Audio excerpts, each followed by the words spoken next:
সেটা কতটা মানে নিজেকে তৃপ্তি দিচ্ছে? আলহামদুলিল্লাহ, ব্যাটসম্যানের প্রত্যেকটা ব্যাটসম্যানই যদি রান করে তখন তো অবশ্যই ভালো লাগার একটা বিষয় কাজ করে। তো আমি আমার অ্যাজ এ ব্যাটসম্যান হিসেবে আমার রোল তো টিমে কন্ট্রিবিউট করার। তো আমিও ট্রাই করি যে যেভাবে হোক, ফিল্ডিং করে হোক, রান করে হোক, টিমের জন্য যতটুকু পারবো সবসময় চেষ্টা করি টিমের জন্য কন্ট্রিবিউট করার জন্য। কিছুদিন হয়, কিছুদিন হয় না, কিন্তু আমার কাছে যেটা মনে হয় যে যেদিন শুরুটা পাবো, প্রত্যেকটা ব্যাটসম্যানের জন্য যেদিন শুরুটা পাবো সেদিন যেন টিমের জন্য ভালো কিছু দিতে পারি। আজকে দলের দিক থেকে কি আরো বড় স্কোর প্রত্যাশিত ছিল কিনা? উইকেট ভালো ছিল, সব কিছু মিলিয়ে আগে ব্যাটিং করলেন। মনে হয় 10 রান মনে হয় শর্ট করেছি, যেটা মনে হয়েছে আমার কাছে। উইকেটটা আজকে একটু স্লো ছিল। আমরা এই উইকেটে একটা ম্যাচ খেলেছি, প্রথম ম্যাচ। উইকেটটা একটু ড্রাই ছিল। আমার কাছে মনে হয়েছে যে উইকেটে 170 বা যেই স্কোরটা করেছে এটাও একদম খারাপ না, ভালোই বলা যায়। হয়তো বা লাস্টের দিকে ওদের ব্যাটসম্যানরা একটু ভালো ব্যাটিং করেছে, তারা সেজন্য এরকম লাগতেছে, আর কিছু না। আগে যেহেতু ব্যাটিং, আজকে আপনাদের প্ল্যানটা কি ছিল? আপনি অন্যরকম সিচুয়েশনে নামছেন, দুইটা থেকে উইকেট পড়ে গেছে। শুরুর দিকে হচ্ছে পার্টনারশিপটা ম্যান্ডেটরি ছিল, দেন পরে এক্সিলেন্ট প্ল্যানটা কি ছিল? এখন আমি এমন জায়গায় ব্যাটিং করতেছি, সেখানে এমনও হতে পারে পাওয়ার প্লেতেও নামা লাগতে পারে, এবং দেখা যায় 10, 15, 16 ওভার পরও নামা লাগতে পারে, এবং প্রথম ওভারেও নামা লাগতে পারে। তো আমার দিক থেকে প্রথমে আমি ম্যাচটা কি ডিমান্ড অনুযায়ী খেলার ট্রাই করি। তো আজকে মনে হয় এরকমই ডিমান্ড করছিল যে আর্লি উইকেট 2টা হারাইছি, একটা পার্টনারশিপ দরকার ছিল, আমি আর জাকির ভাইয়ের একটা পার্টনারশিপ ছিল। যেরকম ডিমান্ড ছিল ওইভাবে এক্সিকিউট করার ট্রাই করছি, আর বেশি কিছু চিন্তা করিনি। কিন্তু অবশ্যই আমরা রান টার্গেট ছিল যে যত বেশি রান করা যায়। নর্মালি খুব ভালো উইকেট, আমরা যদি আর্লি উইকেট যদি 2-1 না যেত, ওপর থেকে যদি 70, 80 বা 60 হতো, তাহলে হয়তো বা রান 200-র কাছাকাছি থাকতো।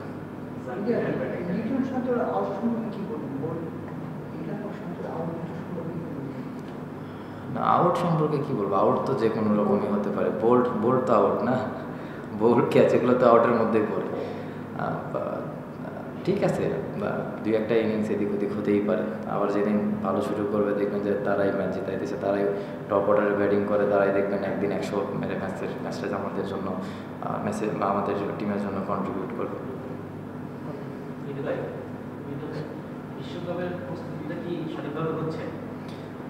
আমার কাছে তো সঠিকভাবেই হচ্ছে মনে হয়, কারণ বিশ্বকাপের আগে তো আর কোথাও কোনো ম্যাচ নাই। যেহেতু বিশ্বকাপের আগে আমাদের এইটাই ম্যাচ, এখানেই আমাদের যতটুকু পারবো আমাদের ব্যাটসম্যানরা, বলাররা সবাই সবার যে প্ল্যান আছে, প্ল্যান অনুযায়ী এক্সিকিউশনের ট্রাই করতেছে। এবং আমার কাছে যেটা মনে হয় যে খেলাটা এত ইজি খেলাও হচ্ছে না। ওরাও ভালো টিম, ওদেরও কয়েকটা ভালো ভালো প্লেয়ার আছে, ওরাও ফ্র্যাঞ্চাইজি খেলে। মানে জিম্বাবুয়ে দেখে ওদের ছোটো করে দেখার কিছু নেই। ইন্টারন্যাশনালে প্রত্যেকটা টিমই হার্ড টিম। তো ইন্টারন্যাশনাল ম্যাচ আর ডোমেস্টিক ম্যাচের মধ্যে আকাশ পাতাল পার্থক্য। তো আমার কাছে যেটা মনে হয়েছে যে খুব ভালোভাবে প্রিপারেশন হচ্ছে। কিছু জায়গায় ইমপ্রুভের জায়গা আছে, এটা প্রত্যেকটা ম্যাচেই থাকে। তো আমাদের যে জায়গাগুলো ইমপ্রুভের জায়গা আছে, ওই জায়গাগুলোতে যত পারি ডে বাই ডে যত ইমপ্রুভ করা যাবে আমাদের টিমের জন্য ভালো। জাকিরের সঙ্গে পার্টনারশিপটা পার্থক্যটা তো করে দিচ্ছে, অনেক বড় একটা পার্টনারশিপ। তার সঙ্গে ব্যাটিং করা যায়, আর একই দলে খেলেন, এটা কেমন ছিল? হ্যাঁ, ভালো পার্টনারশিপ। 1-2টা বড় পার্টনারশিপ হলে টিমের মোমেন্টাম বা টিমের চেহারাই চেঞ্জ হয়ে যায়। যত তাড়াতাড়ি পার্টনারশিপ যদি ওপর থেকে হতো, তাহলে হয়তো বা খেলার সিনারিওটা আলাদা হতো।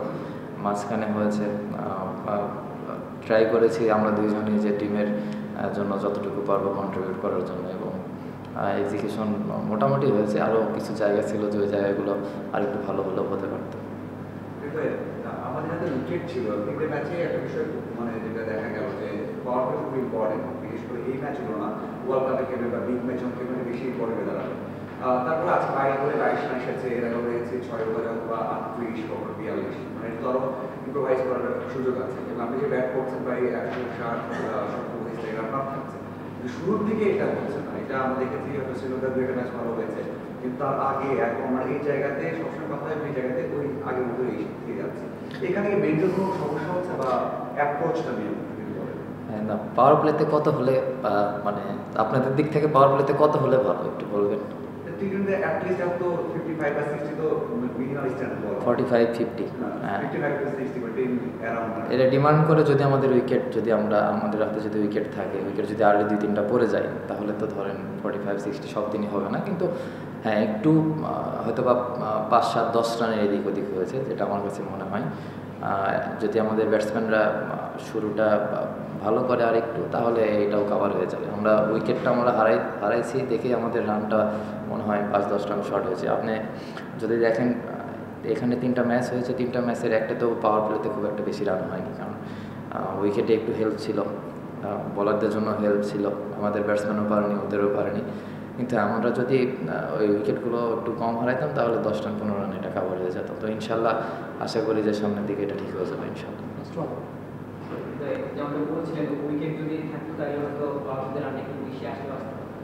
দেখলাম যে আমরা 3টি ম্যাচে আসলে টপ অর্ডার ব্যাটিং করে লিটন দাসের কথা আসছে, আসলে একটু প্রেশারে আছেন অবশ্যই, এবং তিনি আসলে উইকেটগুলো দিয়ে আসছেন, এবং সেটা আসলে আপনারা যারা পরে ব্যাটিং করেন, টপ অর্ডারের বা মিডল অর্ডারে যারা ব্যাটিং করেন, তাদের জন্য আসলে কতটুকু প্রেশার ক্রিয়েট করে আসে? দেখেন, কেউ তো ইচ্ছা করে উইকেট দিয়ে আসে না।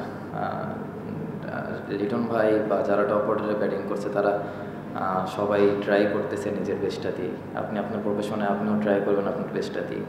তো একটা প্লেয়ার প্রত্যেকটা সময়ই ভালো খেলবে না, এটাই স্বাভাবিক। উনি কি প্লেয়ার বা ওনার স্ট্রাইক রেট নিয়ে অনেক কথা হচ্ছে, শুনতেছি আপনারা বলছেন। যদি চেক করে দেখেন, ওনার স্ট্রাইক রেট এখনও বাংলাদেশের কয়েকজনের ভিতরে মানে আছে, মনে হয় 2-3 জনের ভিতরে। তো একটা মানে ওয়ার্ল্ডের যত বড় ব্যাটসম্যানই হোক, প্রত্যেকটা ম্যাচ সে ভালো খেলবে না বা প্রত্যেকটা সিরিজ সে ভালো খেলবে না, তেমন হবেই। তো আশা করি যে সবাই যারা আছে তারা সবাই ভালোভাবে কামব্যাক করবে, এবং একটা ইনিংস ভালো খেললে একটা ব্যাটসম্যানের জন্য কনফিডেন্স চলে আসে। শুধু একটা ইনিংসের অপেক্ষায় এমনও হতে পারে খুব ইম্পর্টেন্ট একটা খুব ভালো একটা বড় ম্যাচে দেখা যায় খেলার সিনারিও চেঞ্জ করে দিতে পারে। আমাদের সবার বিশ্বাস রাখতে হবে, মানে বিশ্বাসটা হারালে হবে না আর কি। Thank you. Okay, thank you ভাইয়া।